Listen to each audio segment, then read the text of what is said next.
Hey guys, it's your boy, the one only great Dane, back with the 184 star double today. So let's see what we got. Rare. 25 power points.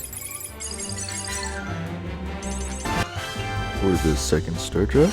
Rare. There's another rare. 25 power points. And the last star drop. Rare.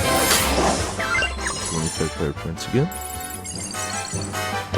For the daily freebies, we have 60 XP doublers and 10 power points. For a second, I didn't even think there's gonna be a second one. Getting so laggy most of the time.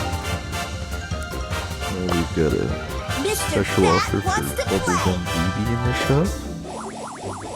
Actually, you could probably get that for free if you guys have the Google Play credits thing. You can get $1 off, so I actually might consider getting that.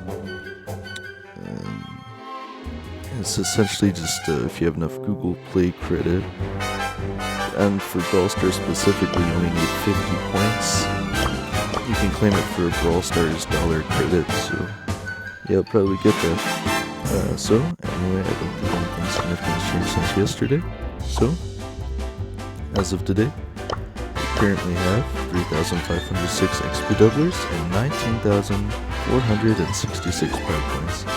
I don't know how it's possible, but some people apparently have even more power points than me, so again, I would love for some kind of power point cap to be added at some point, because it's just a little ridiculous to have this many power points. But anyway, let's see how far I can take this, guys.